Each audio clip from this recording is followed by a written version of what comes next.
Olá, no vídeo de hoje eu venho falar um pouco sobre a compulsão alimentar, né? E aí eu acho importante começar esse tema trazendo um questionamento. Seria compulsão alimentar ou um descontrole emocional? Bom, para começar falando desse tema, acho importante definir o que é compulsão alimentar. Bom, a compulsão alimentar ela é um transtorno, né? Cujo é feito um diagnóstico, muitas vezes por um psiquiatra, né? E é um transtorno muito comum que acomete qualquer tipo de pessoa, independente do gênero, independente da raça, da situação econômica, que é caracterizado pela ingestão da alta quantidade de alimentos em um curto período de tempo. Por consequência, uma alta ingestão calórica, que pode acarretar o ganho de peso e outros tipos de doença, né? A compulsão alimentar ela é diferente, né, de um comer de forma exagerada. Até porque a compulsão alimentar ela é uma doença, né, que tem alguns critérios para se definir esse diagnóstico. Já comer de forma exagerada, de forma pontual, né, em alguns momentos, tem a influência de um contexto, tem influência de situações de confraternização, momentos festivos, datas comemorativas, finais de semana, né, onde a pessoa excede, onde ela ingere o que ela normalmente não comeria em refeições do dia a dia, né?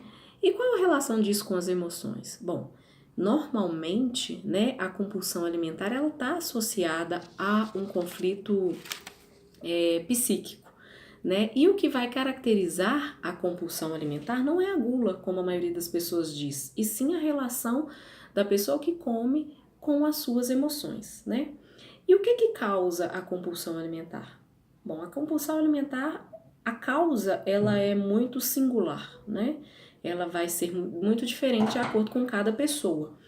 Para cada indivíduo, ela vai ter algo que vai influenciar aí o surgimento dessa compulsão, mas de modo geral a gente pode dizer que geralmente os quadros de compulsão eles estão associados à insatisfação com a autoimagem, uma baixa autoestima, tentativas frustradas de controle de peso, de dietas, tentativas mal sucedidas de controle do próprio corpo, onde a pessoa acaba ingerindo uma quantidade grande de alimentos para apaziguar, né, as suas emoções.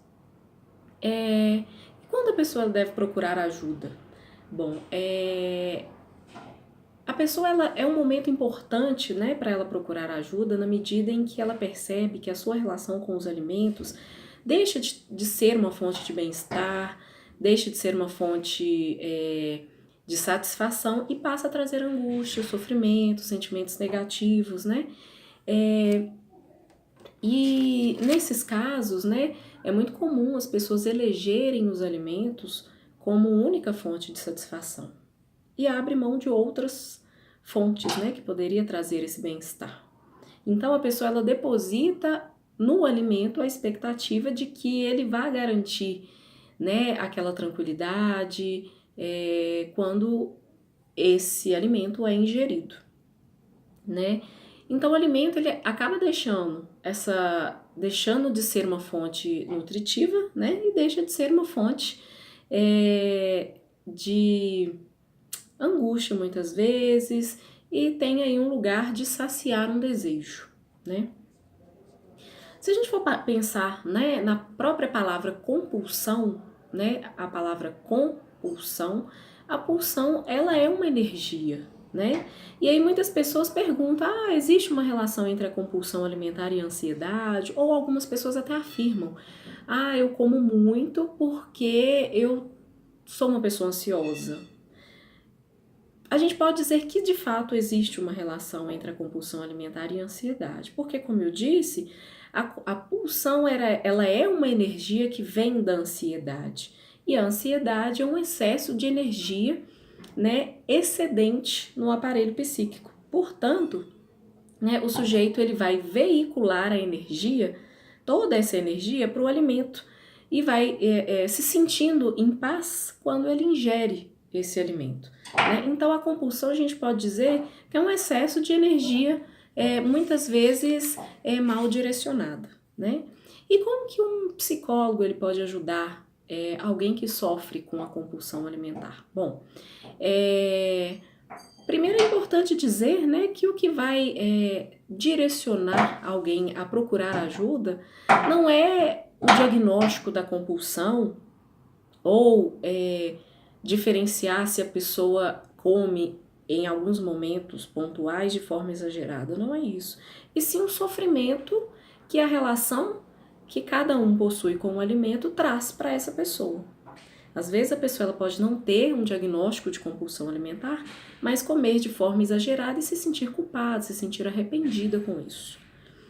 Então, o psicólogo ele vai auxiliar na medida em que ele vai garantir um espaço de fala para essa pessoa, né? Ele vai garantir que a pessoa consiga construir outros significados para essa relação dela com os alimentos, né?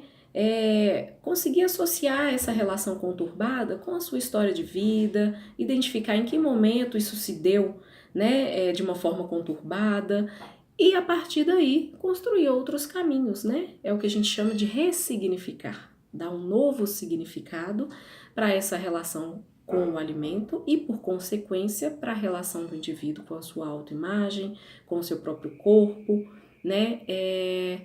Enfim, com todas as questões que a alimentação envolve, né?